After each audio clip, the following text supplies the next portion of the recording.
Hello বন্ধুরা, good morning সবাইকে। Welcome back to my channel. আমি জবার পিজি ফ্যামিলিতে সবাইকে অনেক অনেক স্বাগত আর অনেক অনেক ভালোবাসা জানিয়ে নতুন আরও একটা ভিডিও নিয়ে হাজির হয়ে গেলাম। তো এদিকে রান্না বসিয়েছি, ভাত ডাল হচ্ছে, আর ওইদিকে পটল আলু কেটে নিয়েছি ভাজা করব বলে। তো কোনো রকম অল্প কিছু রান্না করে রেখেই আমি এখন চলে যাব মেয়েকে নিয়ে ডাক্তার দেখাতে। মেয়ের তো প্রচণ্ড জ্বর, কমছেই না। কাল সারা রাত দেখলেই তো বসে বসে কাটালাম। তো সকাল থেকেও মেয়ের জ্বর, মেয়ে ঘুমোচ্ছে, শুয়ে আছে, এরকমই মানে চলছে আর কি। শুয়ে আছে, খেলা টেলা কিছুই করছে না, কারণ শরীর ভালো না যেহেতু। তো এইদিকে ডালে আমি জল দিয়ে দিলাম, আর এইদিকে হচ্ছে কড়াইতে তেল দিয়ে, তেলটা গরম হয়ে গেছে, এখন আলু পটল সব দিয়ে দিলাম, আর একটু পেঁয়াজও দিয়েছি ওর মধ্যে। তো তারপরে দেখো রান্নাবান্না হয়ে গেছে, ভাত ডাল আর এই ভাজাটাই করেছি। এখন খেয়ে দিয়ে রেডি হব। খাওয়া দাওয়ার পরে এই যে রেডি হয়ে নিয়েছে, একদম ব্যাগ ম্যাগ নিয়ে, ছাতা নিয়ে মেয়েকে নিয়ে যাচ্ছে এখন ডাক্তারের কাছে। তো এই যে মেয়ে, চোখ দেখো, দেখুন আবার জ্বর আসবে, ঠিক আছে? তো চলো যাই। আয় বাবু, চল আয়। হ্যাঁ, কারেন্ট যায়নি, চলো বাইরে চলো। তো চলো। বাড়ির থেকে 2-3 মিনিট হাঁটার পরে টোটো পেয়ে গেছি। তো টোটোতে ওঠার পরে এদিকে মেয়ের চোখ দুটো দেখো কীরকম ছলছল করছে, খুব জ্বর এসেছে মেয়ের। আর এই সময় জ্বরটা এসেছে আমার একদিক থেকে ভালো হয়েছে, কেন ডাক্তারকে বোঝাতে সুবিধা হবে যে কীরকম জ্বর আসছে। থেকে 1-2 ঘন্টা পর পরই কীরকম জ্বর আসছে, খুব জ্বর এসেছে মেয়ের। এখন হচ্ছে ওষুধ নিয়ে মেয়েকে বাড়ি যেয়ে খাইয়ে দেবো। এখন আর এখানে আর খাওয়াবো না, বাড়িতে যেয়ে খাইয়ে দেবো। তো চলো ডাক্তারটা দেখিয়ে নিই। ডাক্তারখানা থেকে এসেছে অনেকক্ষণ আগে, প্রায় 1 ঘন্টা। তো এসে মেয়েকে সব ওষুধ খাওয়ানো হলো। বাড়ি এসে আমি জ্বর মাপলাম, 103 জ্বর। তো এই যে এই ওষুধগুলো সব দিয়েছে, এই যে এইটা দিয়েছে, এই জ্বরেরটা দিয়েছে, আর এইটা হচ্ছে অ্যান্টিবায়োটিক, এই যে এটা দিয়েছে। তো মেয়েকে সব ওষুধই খাওয়ানো হয়ে গেছে। তো 1 ঘন্টা ধরে মেয়ের মাথায় জল দেওয়া হলো। এখন হচ্ছে মেয়েকে নিয়ে গেল, মেজদা হচ্ছে মন্দিরে নিয়ে গেল, একটু জ্বরটা নেমেছে। আর এইদিকে হচ্ছে 2-3 দিন আগে আমি অর্ডার দিয়েছিলাম হচ্ছে এই যে হচ্ছে ফ্রিজে পাতার, ঠিক আছে? তো কেমন হয়েছে জানিও। 4টে রয়েছে, এই যে 4 পিস রয়েছে এখানে, ঠিক আছে? 1টা 2টো 3টে 4টে। তো ডিজাইনটা কেমন হয়েছে জানিও। আর এইগুলো হচ্ছে কিসের কিসের ছবি দিয়ে বলো তো? এইটা হচ্ছে কাঁচা লঙ্কা, দারচিনি, আদা, লবঙ্গ, রসুন, বাদ বাকি কিছু জানি না গো। অত মশলা তো রান্নায় ব্যবহারও করি না, জানি না। তো আমাদের ফ্রিজে তাক রয়েছে 2টো, 2টো তাক রয়েছে, একটা 2টো, তো 4টে দিয়েছি। তো চলো আগে ড্রেসটা চেঞ্জ করে নিই, তারপরে হচ্ছে ওগুলো পাতবো, ঠিক আছে? তোমাদেরকে দেখাবো, পাতার সময় দেখাবো, পাতার পরেও দেখাবো। তো চলো আগে ড্রেসটা চেঞ্জ করে নিই, ঠিক আছে? টাটা। তো একটু সময় আমার হাতে রয়েছে, যেহেতু মেজদা একটু নিয়ে গেছে মেয়েকে। তো সেইটুক সময়ের মধ্যে ফ্রিজের কভারটা আগে লাগিয়ে নিই, যেটা অনলাইন থেকে নিলাম, সেটা আগে লাগিয়ে নিই। তারপরে হচ্ছে কিছু বাসন আছে, সকালে তো রান্নাবান্না করে খেয়ে দিয়ে বেরিয়ে গেছিলাম, আর মাজা হয়নি বাসন কোসন, সেগুলো মাজতে হবে। তো ফ্রিজে যা ছিল সব বের করে এখন একটু শুকনো কাপড় দিয়ে মুছে নিচ্ছি। ভিজা ন্যাকড়া দিয়ে যদি আমি মুছি তাহলে ওই কভারগুলো না এঁটে যাবে, তার জন্য শুকনো ন্যাকড়া দিয়ে আমি মুছে নিলাম। আর এখন কভারটা পেতে দেবো। তো তোমরা এখান থেকে বুঝতে পারবে না কভারটা লাগানোর পরে কেমন লাগছে। তো আমি তোমাদেরকে মানে লাগানোর পরে দেখাচ্ছি, ঠিক আছে? কেমন লাগছে, দারুণ লাগছে কিন্তু। তো চলো দেখাই। তো এই দেখো কেমন লাগছে তোমরা বলো কভারটা পরানোর পরে। তো এখানে 4টে দিয়েছে, আর আমার তো 2টো লেগেছে, আর 2টো তুলে রেখেছি। এইগুলো যখন খারাপ হয়ে যাবে ওগুলো আবার পাতা যাবে। তো এই দেখো আমার কাছে তো খুব ভালো লাগছে, মানে ফ্রিজটার গেটআপই চেঞ্জ হয়ে গেছে। তো অনেকটা পরে চলে আসলাম ভাত টাত খাওয়ার পরে। এই যে ভাত তরকারি সব ফ্রিজে ঢুকিয়ে দিয়েছে। তোমাদের দাদাভাই আজকে ভাত তরকারি কিছুই খাবে না, কারণ ওর আজকে ওখানে কাজের ওখান থেকেই খাওয়া দাওয়া আছে, খেয়ে আসবে। আর এদিকে কতটা মেঘ করেছে তোমাদেরকে দেখাচ্ছি, যেরকম মেঘ করেছে আর হাওয়াও দিচ্ছে। তো এখানে এসে একটু শুলাম, কারেন্ট নেই, অন্ধকারেই শুয়ে রয়েছে। তো চলো একটু শুয়ে থাকি। শুয়েও শুনতে নেই, জানো তো, কারেন্ট নেই।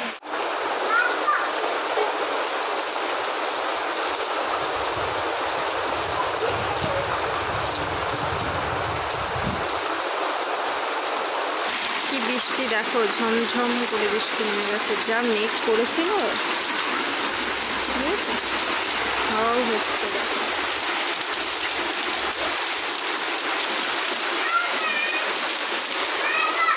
চলো ঘরে যাই। দেখো একটুখানি বৃষ্টি হচ্ছে আর জল সব যাচ্ছে কীভাবে।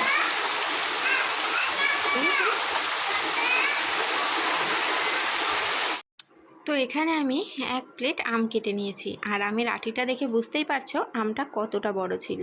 তো এখানে বিছানার চাদরটা আমি পাল্টে দিলাম, মেয়ের 2 দিন ধরে জ্বর, তার জন্য আর কি বিছানার চাদরটা দেখো আমি পাল্টে একদম অন্য চাদরটা পাতলাম, ওই চাদরটা বাইরে রেখে আসলাম। আর মা এসেছে মাম্মামের সাথে দেখা করতে আর কি। মাম্মামের যেহেতু শরীর খারাপ তার জন্য মাম্মামের সাথে দেখা করতে এসেছে, আর এখানে খেলনা কিনেছিল মা, সেই খেলনাগুলো দিতে এসেছে। আমাদের ফুলিয়াতে তো প্রচুর বড় রথের মেলা হয়, তো মায়ের খেলনাগুলো কিনেছিল দেবো বলে, তো দিয়েও গেল। আমার মেয়েকে একটু দেখেও গেল, মেয়ের শরীর খারাপ, মা এখন বেরিয়ে যাচ্ছে।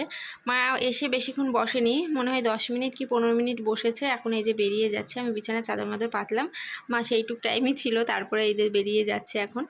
তো চলো মাকে আগিয়ে দিয়ে আসি। আর এখন হচ্ছে কালী মন্দির পর্যন্ত আগিয়ে দিয়ে আসলাম, তারপরে এই যে এখন দোকানে এসে মা টাকা দিয়ে গেছে মনাইকে আর মেয়েকে, তো এখন খাবার কিনবে। তো আমার মেয়ে বলছে বিস্কুট খাবে, আমি বললাম বিস্কুট খেতে হবে না, মনাই হচ্ছে রিংস খাবে, আর আমার মেয়ে কি যেন চকোস নাকি কিনলো। এই দেখো আমার মেয়ের জন্য নিয়ে এসছে একটা ছোট্ট গিলাস, আমাদের তো বড় গিলাস, মেয়ে বড় গ্লাসে জল খেতে অসুবিধা হয় বলে মা একটা ছোট গিলাস কিনে দিয়ে গেল মেয়ের জন্য।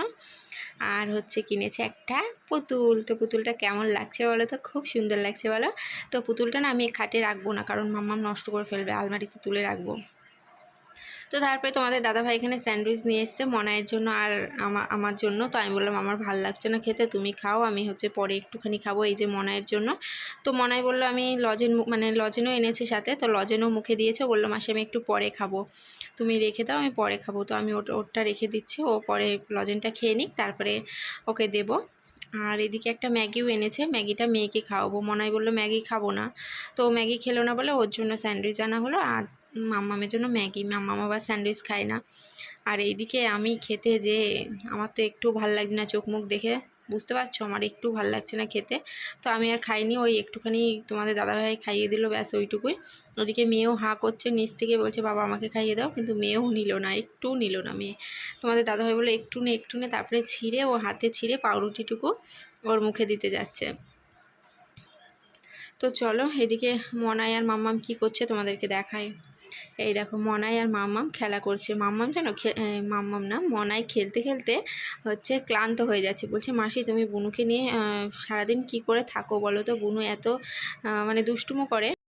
আমি বললাম হ্যাঁ রে থাকতে হয়, আর মাম্মাম খুব দুষ্টুমো করে, এখন একটু একটু বড় হচ্ছে তো একটু বায়না করে আর কি। তো এদিকে আমি ম্যাগি বসিয়ে দিয়েছি, তো ওইদিকে মনাই স্যান্ডউইচটা খাচ্ছে, আর এদিকে মেয়েকে ম্যাগি খাওয়াবো। এই যে ম্যাগিটা প্রায় হয়ে গেছে, তো মনাই খাইয়ে দেবে বুনুকে, আমি ফোনে গান চালিয়ে দেবো, ওরা দেখতে দেখতে খাইয়ে দেবে। তো এদিকে খাওয়া দাওয়া করবো, ভাত ভাত আর ডাল আর ভাজাটা গরম করে নিয়ে আসলাম, ভাতের হাঁড়ির উপরে ভাজাটা রেখেছিলাম, গরম হয়ে গেছে। আর আলু সেদ্ধটা ভাতের মধ্যেই দেওয়া ছিল, গরম হয়ে গেছে। তো আলু সেদ্ধটা সকালেই দিয়েছিলাম, মাখা হয়েছিল না, তো এখন মেখে নিলাম।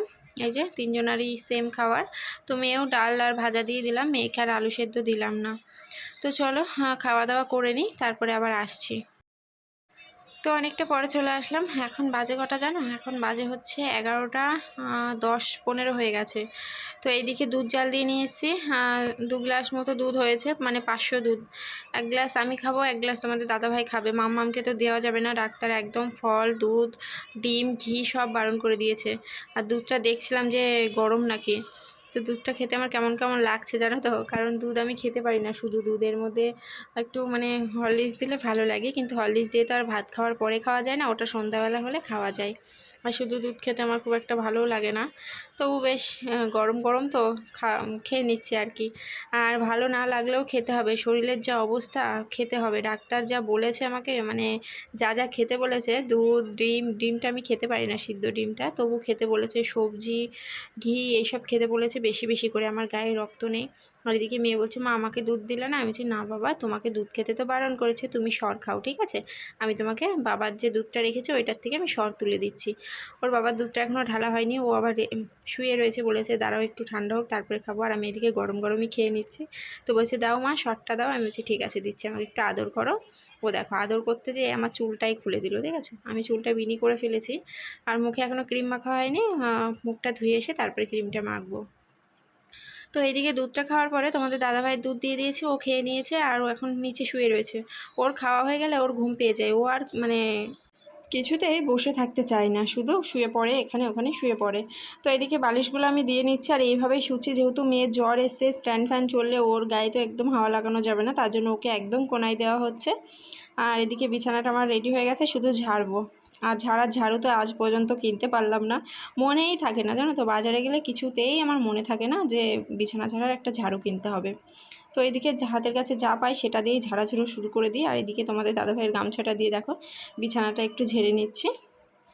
তো চলো, তো বিছানাটা তো হলো, এবার হচ্ছে ওষুধ খাওয়ার পালা। তো এবার হচ্ছে ওষুধ খেতে বসবো। এই যে আজকেই নিয়ে আসলো, রক্তের ক্যাপসুলগুলো শেষ হয়ে গেছিলো, ডাক্তার বলেছে 6 মাস খেতে। তো 6 মাস না 3 মাস বলেছিল, ভুলে গেছি, দেখেছো 3 মাস মনে হয় বলেছিল। তো 3 মাস তো প্রায় হতেই গেল, কোনো কাজও দিচ্ছে না ওষুধে, এখন কি হবে জানি না পরে। তো আর এই যে এটা কিনে আনা হলো, থার্মোমিটারটা কিনে আনা হলো, তোমাদের দাদাভাই কিনে নিয়ে আসলো। তো আগে যেটা মাপছিলাম সেটা হচ্ছে ওই পাশের বাড়ি দিদিভাইয়ের, তো ওই দিদিভাইয়ের ছেলেরও জ্বর এসছে, তার জন্য আমি একটা কিনে নিয়ে আসলাম।